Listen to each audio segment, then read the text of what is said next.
Muy buenos días a todas y todos. Muchas gracias a la Fundación Encuentros del Futuro por invitarme y permitirme compartir estas reflexiones esta mañana. Muchas gracias a todos los que están aquí presentes y también a los que nos siguen por las plataformas de streaming.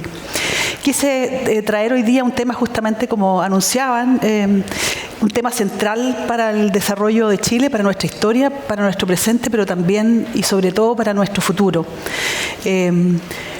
Lo primero es que escuchamos ayer algunas de las exposiciones, la acción climática es urgente.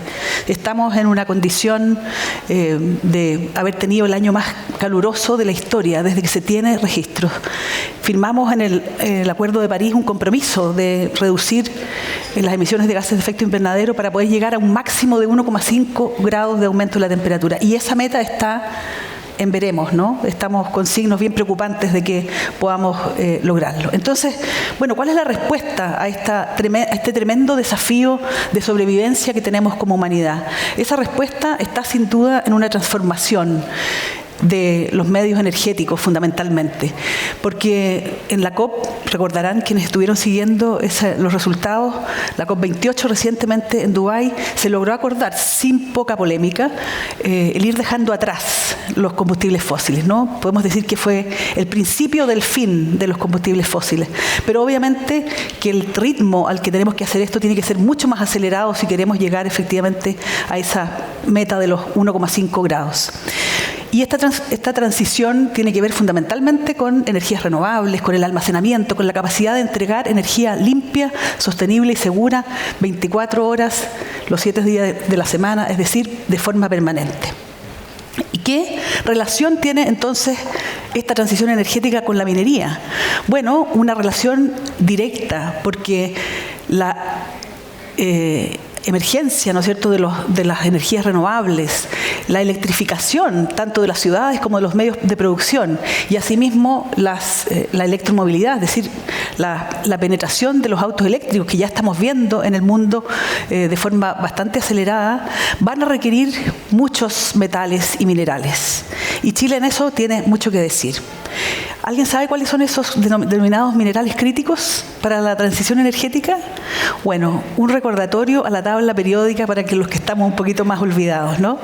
Entonces, ¿qué tenemos ahí? Tenemos el litio, tenemos el aluminio, tenemos ahí abajo las tierras raras, ¿no? Esos elementos que son muy escasos en la Tierra, por eso se llaman raras, que están efectivamente en una serie de tecnologías que son necesarias para la transición. Y en el medio está el grupo el cobalto, el níquel, el zinc y el cobre. Y yo quisiera hoy día centrarme fundamentalmente en esto, porque Chile es un país minero y es el principal productor de cobre del mundo. Hace un par de años, uno de los grandes bancos de inversión publicó este reporte que se llamaba "El cobre es el nuevo petróleo". Y decía que no hay descarbonización posible sin cobre. ¿Por qué? Bueno, porque el cobre está en todos los sistemas energéticos, tanto en la generación, en las energías renovables, en el almacenamiento, en las baterías, está también, sobre todo, en los medios de transmisión, en las redes eléctricas y también en los usos finales, sea en la electromovilidad, sea en los sistemas eléctricos, en los motores industriales, etcétera. Y también está en los autos eléctricos. Si ustedes se fijan, un auto convencional, ¿no es cierto?, un auto a combustión interna tiene del orden de 23 kilos de cobre. Un auto eléctrico tiene casi 4 veces eso. Y por ahí escuché una frase que me encantó, que dice que las arterias y las neuronas de un auto eléctrico son de cobre. Entonces, Chile sí que tiene mucho que decir en esto. Y la proyección de la demanda de cobre va siempre creciendo. Hay distintas proyecciones, distintos escenarios de si es que vamos a ir más rápido o más lento con la transición energética, pero algunas de las más confiables predicciones dicen que la demanda desde el 2020 al 2050 se va al menos duplicar, es decir, vamos a tener una demanda de 50 millones de toneladas de cobre y aproximadamente 10 de esas toneladas van a provenir del reciclaje, ¿no? Y las otras 40 todavía las vamos a necesitar de la producción de un cobre que va a tener que ser obviamente más sostenible. Chile es, sin duda, el país líder en la producción de cobre. Tiene el 24% de la producción actual, ha ido cambiando su ranking porque entra en otros países, no ha cambiado demasiado el volumen de lo que produce, pero sí el porcentaje que representa a nivel mundial. Y también tiene las mayores reservas conocidas y probadas de cobre a nivel mundial, en torno al 21% de las reservas. Entonces, obviamente que Chile tiene un rol relevante en la transición energética y en la provisión de cobre sostenible. Pero obviamente que en este mundo que está preocupado del cambio climático, de la sostenibilidad, de la conservación de la biodiversidad, la producción de cobre no puede seguir igual. Y hay una serie de requisitos, de estándares, de sellos incluso que están premiando a aquellos productores que están haciendo las cosas mejor. Y por lo tanto, esas nuevas demandas se están transformando también, en algunos casos, en premios en el precio del cobre en el mercado. Y por lo tanto, la pregunta que nos hacemos entonces es, bueno, ¿cómo vamos a transformar la producción de cobre para que sea más sostenible y que por lo tanto ello sea coherente con este noble uso para el cual lo requerimos, ¿no? Que es la descarbonización y la transición energética para combatir el cambio climático?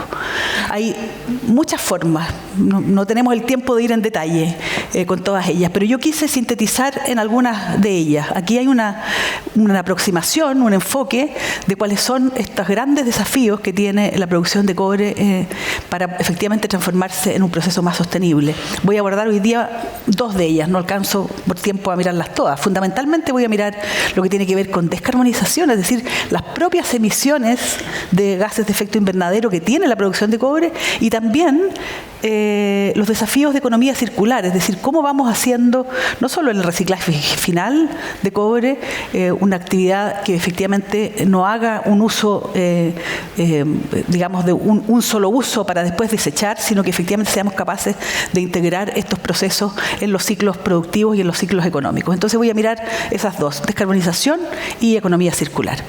Y para hablar de descarbonización, quizá no todos están tan familiarizados, pero la huella de carbono normalmente se clasifica en tres ámbitos, lo que se llama los alcances, el alcance 1, 2 y 3.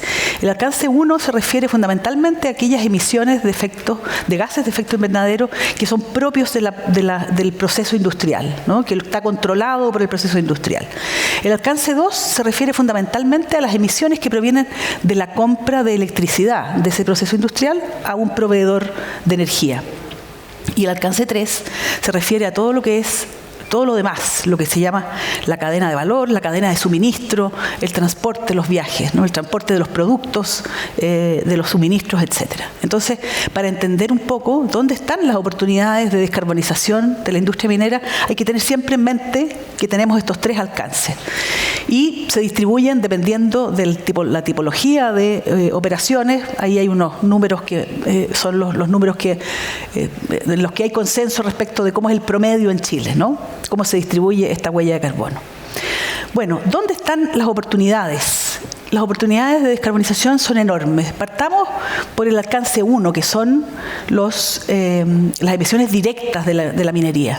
Ahí tenemos un tremendo espacio para innovaciones que tienen que ver con sustituir los combustibles fósiles que se usan, por ejemplo, los camiones mineros, que son los camiones que transportan el material desde la mina hacia las plantas. Ahí está un tremendo potencial porque es justamente una de las mayores emisiones. Y ahí podemos hablar de flotas eléctricas, podemos hablar de sustitución con hidrógeno, con gases con combustibles sintéticos, etcétera. Pero también tenemos posibilidades de repensar los procesos de la minería usando estas innovaciones. Y ahí efectivamente hay una serie de posibilidades de procesos de más baja emisión, justamente usar el hidrógeno como un elemento reductor para la reducción de minerales y el procesamiento de minerales. Voy a comentar un poquito más adelante sobre eso.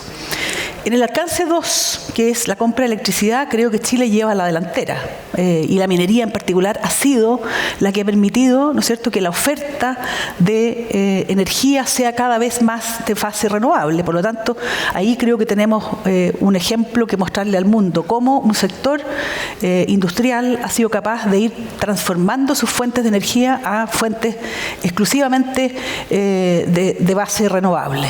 Eso impone, obviamente, algunos desafíos, ¿no es cierto? Porque las energías renovables son intermitentes, no están todo el tiempo generando y por lo tanto eso genera también oportunidades para el almacenamiento, distintos tipos de almacenamiento en baterías en la red, sistemas de almacenamiento de agua en altura, como se llama el concepto de pump storage, otros tipos de almacenamiento donde hay mucha innovación en el mundo y también un espacio para el hidrógeno verde como co-combustión, como también en el caso de almacenamiento, ¿no es cierto?, para las energías renovables.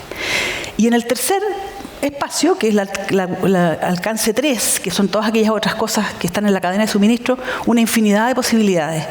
Todos los suministros que usa la minería tienen que descarbonizarse también, y eso es una acción en cadena que va permitiendo que se descarbonice el sector completo.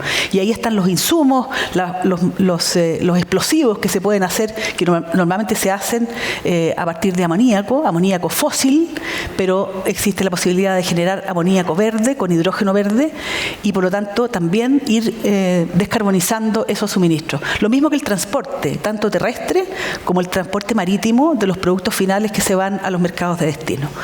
Y sin duda la electromovilidad. Entonces hay un espacio enorme de posibilidades, un espacio enorme para la innovación, para la ciencia, para la tecnología, para el talento local de jugar un rol también en esto. Y quiero destacar particularmente el rol que va a cumplir el hidrógeno renovable como un vector de descarbonización de la industria minera y que es probablemente donde tenemos los mayores espacios de innovación, porque esta es una industria emergente, no está todo dicho, no está todo resuelto y por lo tanto tenemos posibilidades de participar activamente en ello. Voy a la segunda componente que tiene que ver con la economía circular. Este es el concepto de cómo los materiales, tanto biológicos como los materiales técnicos se llama, que son no renovables, circulan en los medios, en los sistemas, en la economía. Y entonces la tendencia es que cada vez hagamos un esfuerzo por reducir los recursos, los residuos, por reusar todo aquello que sea reusable y por, en definitiva, hacer un esfuerzo por recolectar de forma final y volver a los procesos productivos con esfuerzos de reciclaje. También, así como lo estamos empezando a ver en nuestras casas con los residuos domiciliarios, también esta es una tendencia que está ocurriendo en la minería. Y aquí es muy relevante entender el concepto. El concepto de economía circular es que tratar de asegurar que los materiales se reciclen la mayor cantidad de veces posible, tanto para su uso original como para otros usos. Que los materiales estén la mayor cantidad del tiempo posible circulando en la economía. Que se usen en cascada, por ejemplo. Lo que es residuo de una industria puede ser la materia prima de otra industria. Y de esa forma vamos generando estos procesos simbióticos y colaborativos, en vez de hacer un uso unitario y desechar. Bueno, y en la minería esto es un desafío gigante en toda la cadena de valor. Siempre se habla un poco más de allá al final, ¿no? Después de que se usa el cobre y la recolección final, lo que se llama la chatarra vieja, ¿no? Y que para que eso vuelva, ¿no es cierto?, se recolecte y vuelva a las fundiciones de cobre como chatarra que complementa, como decíamos, este 20% que se espera que sea al año 2050. Pero en todo el ciclo hacia atrás, en el ciclo productivo, hay tremendos desafíos de economía circular. Y entonces en la manufactura, también en el procesamiento metalúrgico, ¿no es cierto?, porque ahí tenemos un tremendo residuo que son las escorias de fundición, que por cada equivalente a una tonelada de cobre que producimos generamos una tonelada de escoria y tenemos 60 millones de toneladas de escoria ahí depositadas sin poder darle todavía un uso. Y también tenemos los relaves. Entonces hay todo un espacio de innovación, de ciencia y tecnología para efectivamente poder sacar más valor, hacer más sostenibles los procesos y hacer en definitiva todo el ciclo de forma ambientalmente más amigable. Quiero, en el minuto que me queda, comentarles brevemente de un caso que tiene que ver con las oportunidades que hay para la innovación, la investigación y desarrollo. Y tiene que ver con ese eslabón de la cadena que es el procesamiento de los minerales. Una vez que se sacan de la mina, se concentran y va al procesamiento metalúrgico. Y como decía, la pirometalurgia tradicional ha avanzado mucho en la captura de las emisiones, fundamentalmente las emisiones de SO2, todavía quedan emisiones fugitivas, tiene un problema grande porque genera, como les digo, mucho residuo, mucha escoria, y también, como usa combustibles fósiles, también tiene una huella de carbono significativa. ¿Qué es lo que ha hecho nuestra universidad? como resultado de décadas, puedo decir, décadas de investigación del Departamento de Ingeniería Metalúrgica, liderado por el doctor Igor Vilkomirski, el doctor Roberto Parra, un grupo de investigadores y cerca de 20 investigadores jóvenes, ingenieros metalúrgicos, postdoctorados, estudiantes de doctorado, estudiantes de magíster, que han estado por años desarrollando esta tecnología que pretende ser justamente una innovación, una disrupción tecnológica que cambie el paradigma de cómo se hace el procesamiento de concentrado. Y nuestra propuesta es que esta tecnología cambia completamente la forma, ya no hace fusión-conversión, sino que hace oxidación, reducción con hidrógeno verde. Y lo que permite esto es que no tengamos emisiones ni de CO2 ni emisiones de gases de efecto invernadero, pero además que aprovechemos todo lo que viene en el concentrado. No perdemos absolutamente nada. Todo lo que entra en el concentrado se usa y por lo tanto esta es una tecnología que además de producir cobre, produce un subproducto como es el ácido sulfúrico. Todo el hierro que viene en el concentrado se produce como magnetita verde, por lo tanto puede seguir el proceso hacia la industria del hierro y del acero. Se recupera todos los metales nobles, todo el molibdeno y la sílice, que es, podríamos decir, la base, ¿no es cierto?, del concentrado, se transforma también en un concentrado de sílice que puede ser usado en la industria del vidrio, de las cerámicas o de otros usos. Entonces, este es un concepto, un paradigma nuevo, polimetálico, de economía circular y además de bajas emisiones. Esto permitiría que Chile se posicionara como un polo, como una posibilidad de crear complejos industriales mineros en donde se procese en Chile con energía limpia, con hidrógeno verde y que podamos sacarle el máximo valor a los recursos naturales que tenemos en vez de mandarlos a procesar afuera y que se vaya tanto de ese valor. Está súper probado y los países desarrollados que por años mandaron la manufactura a China hoy día están haciendo un esfuerzo por recuperar su manufactura porque se han dado cuenta que son estos procesos industriales los que generan mayor captura de valor para los países y generan empleo de calidad, sostenible y de largo plazo. Esa es la visión. Y así como Chile ha sido capaz de estar entre los top 3 de países de desempeño en la lucha contra el cambio climático, tenemos una deuda y creo que esa deuda, con iniciativas como esta, vamos a poder irla resolviendo. Esa deuda de que tenemos talento, tenemos los recursos, tenemos la industria de cobre más grande del mundo, tenemos ciencia de excelencia, tenemos tratados comerciales con la red más poderosa del mundo. Entonces, tenemos la posibilidad de que Chile se transforme efectivamente en un líder en innovación para la industria del cobre sostenible que nos pide la lucha contra el cambio climático. Muchas gracias.